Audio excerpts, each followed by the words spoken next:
अगर आपने रिसेंटली एक नया कैमरा खरीदा है या आपके पास कैमरा है बट आपको ज़्यादा सेटिंग्स का आइडिया नहीं है, तो मैं ऐसी 10 सेटिंग्स आपके साथ शेयर करने वाला हूँ जो मैं हमेशा अपने नए कैमरा में डालता हूँ, या अगर मैं रेगुलरली शूट कर रहा हूँ तो मैं चीज़ें ध्यान रखता हूँ ताकि मुझे 3 चीज़ें अच्छे से मिल सके अपने कैमरा से: एक्सपोजर, फोकसिंग और शार्पनेस। अगर ये 3 चीज़ें आपको सेटिंग से समझ आ गई तो आप अमेजिंग रिजल्ट्स निकाल सकते हो। स्टार्ट करते हैं video with the very first point, और वो है सेटिंग फोकस पॉइंट। जब आप कैमरा ऑन कर रहे हो, फोटो लेने से पहले आपको फोकस सेटिंग सेट करना चाहिए।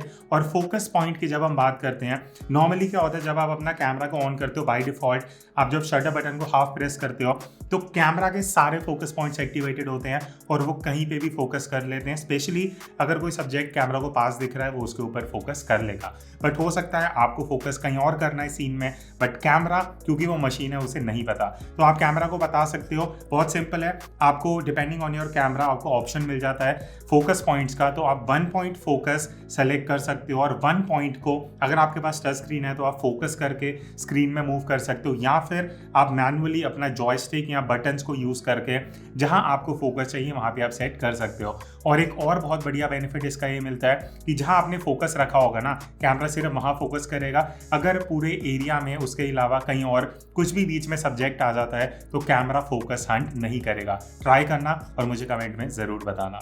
अब जो सेकंड सेटिंग है, ये आप अगर मेरे साथ बहुत टाइम से कनेक्टेड हो आपको पता होगा, मेरी फेवरेट सेटिंग है, वो है बैक बटन फोकस। अब बैक बटन फोकस हम क्यों यूज़ करते हैं? जो बाय डिफॉल्ट आपके जो शटर रिलीज बटन होता है, ये कैसे काम करता है, हम हाफ बटन प्रेस करते हैं, फोकस होता है, फुल दबाने से क्लिक होता है। और कई बार आपने देखा होगा कि अगर कैमरा फोकस नहीं करता है तो फोटो ही क्लिक नहीं होती, या हो सकता है मैं एक ही सब्जेक्ट की एक ही डिस्टेंस से फोटोज ले रहा हूँ और बार बार कैमरा फोकस कर रहा है। तो इसके लिए आप क्या कर सकते हो, बैक में आपके जो बटन्स होते हैं पीछे की तरफ, उनमें से किसी भी एक बटन को सेटिंग्स में जाके रोल असाइन कर सकते हो फोकसिंग का। इससे क्या होगा, फोकस आपका सिर्फ पीछे से होगा और ये जो बटन है ये सिर्फ फोटो क्लिक करेगा। और ये काम आता है स्पोर्ट्स, एक्शन, वाइल्ड लाइफ में एंड इवन पोर्ट्रेट्स में भी, जहां आपको लग रहा है आप एक ही डिस्टेंस से फोटोज ले रहे हो, पीछे का बटन दबा के फोकस करा और यहाँ से सिर्फ फोटोज दबाई। ट्राई करना and I am sure you will love this. अब एक सबसे मेजर कंप्लेन जो आप लोग कमेंट्स में करते हो वो है कि जब हम फोटोज कैमरा में क्लिक करते हैं तो स्क्रीन में बहुत अच्छी दिखती है, बट जब हम उसको अपने पीसी या लैपटॉप में लेके जाते हैं, एडिटिंग में लेके जाते हैं, तो उसकी डिटेल्स बहुत खराब हो जाती हैं। उसका एक बहुत बड़ा रीजन हो सकता है कि या तो आप जेपेग में शूट कर रहे हो या फिर आप बहुत लो रेजोल्यूशन की जेपेग में शूट कर रहे हो। अब मोस्टली कैमराज में क्या होता है, जेपेग बाय डिफॉल्ट सेट होता है। मैं आपको सजेस्ट करूंगा, आपको सेटिंग्स में ऑप्शन मिलेगा रॉ प्लस जेपेग, तो आप दोनों को एक्टिवेट कर लो। और एक चीज ध्यान रखना, जो आपका जेपेग और रॉ है दोनों आपको हाई सेलेक्ट करना है, लो या मीडियम सेलेक्ट नहीं करना, to get the best out of your camera. Because raw file में इतना ज्यादा डेटा होता है कंपेयर टू जेपेग कि आप एडिटिंग में बहुत सारी डिटेल्स और एक्सपोजर रिकवर कर सकते हो। अब एक बहुत इरिटेटिंग चीज़ क्या होती है, जब आप फोटो लेते हो और जब आप अपनी स्क्रीन पे देखते हो आप रियलाइज करते हो फोटो बहुत ब्राइट या बहुत डार्क है। इसका सोल्यूशन क्या है, आपको ऑटोमेटिक मोड से अब बाहर निकलना पड़ेगा। आपको जाना पड़ेगा या तो एवी मोड या टीवी मोड पे, एपर्चर और shutter priority mode. For example आप एपर्चर प्रायोरिटी मोड पे आ गए। अब यहाँ पे आपको एक सबसे बड़ा रिलीफ क्या मिलता है as a photographer, exposure scale. Exposure scale से आप क्या कर सकते हो, इसको हम टेक्निकली एक्सपोजर कंपनसेशन भी बोलते हैं। इस स्केल को अगर आप माइनस की तरफ लेके जाते जाओगे ना, तो आप कैमरा को इनडायरेक्टली बता रहे हो कि उसको फोटो को डार्क करना है। जितना माइनस उतना डार्क। सिमिलरली जितना प्लस में आप ले जाओगे उतनी अब आपकी फोटो ब्राइट होती जाएगी। तो अगर आप फोटो ले रहे हो, आपको लग रहा है वो ब्राइट या डार्क हो रही है, ऑटोमेटिक मोड से बाहर निकलो और एक्सपोजर स्केल को चेंज करो और आप अब एक्सपोजर को कंट्रोल कर पाओगे बिना मैनुअल मोड में जाए। अब अगले पॉइंट पे जाने से पहले let me introduce you to Skillshare, which is like a whole new world for creative people like you and me. So Skillshare basically एक ऑनलाइन लर्निंग कम्युनिटी है with amazing collection of classes, और ये classes सिर्फ photography तक ही limited नहीं है। So अगर आप बहुत टाइम से अपना YouTube चैनल खोलना चाहते थे या आप एडवांस फिल्म मेकिंग टेक्निक सीखना चाहते थे, finally we have a solution now. अब मुझे पता है सबसे इंटरेस्टिंग चीज क्या लगती है कि ये जो क्लासेस हैं ये कंडक्ट होती हैं बाय रिनाउंड आर्टिस्ट जो अपनी रिस्पेक्टिव फील्ड में बहुत बड़े नाम हैं। तो रिसेंटली मैंने एक स्ट्रीट फोटोग्राफी की अभी क्लास खत्म करी है Skillshare पे बाय क्रेग व्हाइटहेड, और सबसे एक्साइटिंग चीज मुझे क्या लगी, जैसे क्रेग ने रिफ्लेक्टिव सर्फेसेस यूज करे हैं अपने आसपास जो हमें स्ट्रीट्स में दिखते हैं बट कई बार हम इग्नोर कर देते हैं। एंड आई एम श्योर आपका भी सेम रिएक्शन होगा जब आप ये क्लास Skillshare पे देखोगे। Now during this pandemic I always felt that learning something new menu can productively reduce boredom. So इसलिए मैं आप लोगों के लिए गुड न्यूज लेके आया हूं। अगर आप फर्स्ट 1000 लोगों में से होगे जो डिस्क्रिप्शन में लिंक दिया हुआ है उस पर क्लिक करते हैं तो आपको मिलने वाला है free trial skill share membership. और उसके बाद जो इनका एनुअल मेंबरशिप है वो सिर्फ कॉस्ट करता है 1788 रुपीज पर ईयर। अगर हम मंथली कैलकुलेशन करें it comes down to 149 rupees, और ये कॉस्ट करता है less than a medium size pizza. So मुझे लगता है ये एक आइडियल टाइम है to explore the things that you always wanted to do. Link is in the description.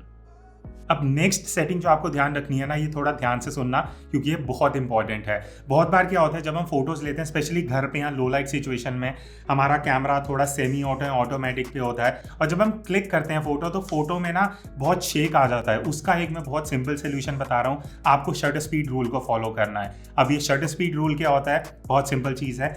जितना आपका फोकल लेंथ है, आपके यहाँ लेंस में फोकल लेंथ होता है, लेट्स सपोज मैंने अपने लेंस को डाल दिया 50 mm पे, तो आपकी जो शटर स्पीड है वो minimum 1/50th of a second, 1 bye basically जितना आपका फोकल लेंथ है उतना होना चाहिए। इस रूल को अगर आप फॉलो कर रहे हो तो आपकी इमेज में जो शेक है क्लिक करते हुए बहुत मिनिमाइज हो जाता है। उससे भी सेफ है कि जो आपका वैल्यू आप चूज कर रहे हो, लेट्स सपोज 50 mm पे हो, for a safer side double कर लो 1/100th ऑफ अ सेकेंड। अगर 200 mm पे शूट कर रहे हो तो 1/400th of a second shutter speed. इस तरह से आप कैलकुलेट कर सकते हो, क्योंकि अगर आपकी शटर स्पीड स्लो हो जाती है तो जब आप फोटो लेते हो और क्लिक करते हो तो ये जो हल्का सा मूवमेंट है ना, ये आपके इमेजेस में शेक ला सकता है। अब अगर आप कहीं बाहर फोटोज ले रहे हो, आपको लग रहा है वो अच्छी नहीं है, सबसे पहली चीज़ हम क्या करते हैं, हम फोटो को डिलीट कर देते हैं।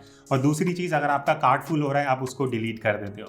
देखो there is very slight risk कि जब आप कैमरा से फोटो डिलीट करते हो तो आपका कार्ड करप्ट हो सकता है ऑन अ लॉन्गर टाइम, थोड़े टाइम के बाद हो सकता है, one of the major reasons.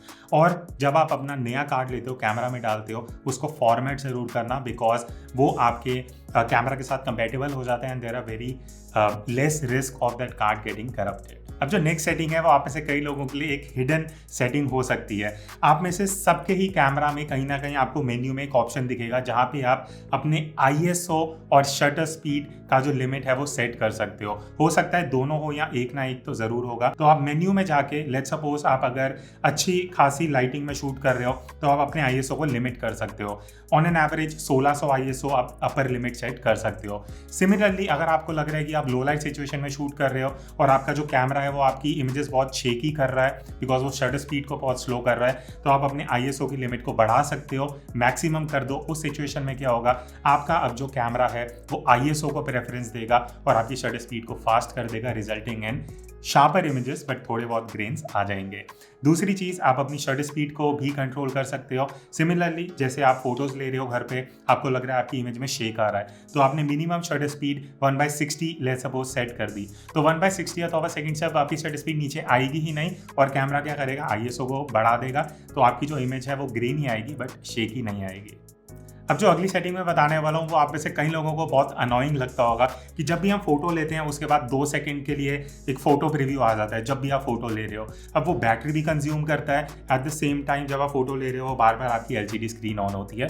तो अगर आप उसको ऑफ करना चाहते हो आप सेटिंग में जा सकते हो और उस फीचर को ऑफ कर सकते हो, ताकि जब आप फोटो ले रहे हो आपका कंसंट्रेशन सिर्फ फोटोग्राफी और सेटिंग्स पे है, और अगर आपको फोटो देखनी है आप हमेशा प्ले बटन दबा के प्रीव्यू कर सकते हो। अब आजकल जो DSLR या मिररलेस कैमराज आ रहे हैं वो हाइब्रिड शूटर्स हैं, मतलब आप फोटोज भी ले सकते हो, वीडियोस भी ले सकते हो। और अगर मैं वीडियो सेटिंग की बात करूं तो सबसे पहली चीज़ जो आपको चेंज करनी चाहिए वो है FPS, फ्रेम्स पर सेकेंड। उसकी डिटेल वीडियो आपको मैं आई कार्ड या डिस्क्रिप्शन में दे दूंगा, देख लेना। FPS का बेसिक मतलब होता है कि आप अपने कैमरा को बताते हो कि वीडियो में 1 सेकेंड में कितनी फोटोज लेनी है। तो अगर आपको स्लो मोशन वीडियो शूट करना है आपको चूज करना है 50, 60, 100 या 120 FPS। बेसिकली बाय डिफॉल्ट आप 60 या 120 FPS को चूज कर सकते हो, बट अगर आप 24, 25 या 30 FPS चूज कर रहे हो उसको आप स्लो मोशन में कन्वर्ट नहीं कर सकते।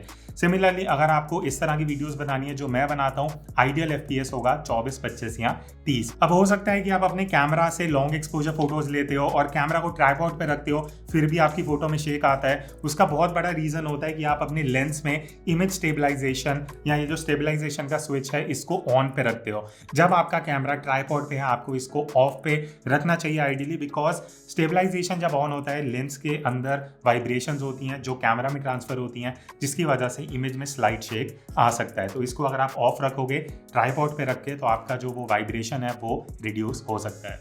सो दैट्स इट। आई होप आपको ये वीडियो यूजफुल लगेगी, और अगर आपने एक नया कैमरा लिया है तो इनमें से कुछ सेटिंग्स आप अपने कैमरा में चेंज कर सकते हो। अब मुझे कमेंट करके बताना इसके अलावा अगर कोई सेटिंग आपने चेंज करी हो अपने कैमरा में और आपको काफ़ी यूजफुल लगा हो तो मुझे ज़रूर बताना, मेरे से बहुत चीज़ें मिस हो सकती हैं। So that's it from this video. हम मिलते हैं आगे इसी तरह इंटरेस्टिंग वीडियोज़ में। Till then take care and keep clicking.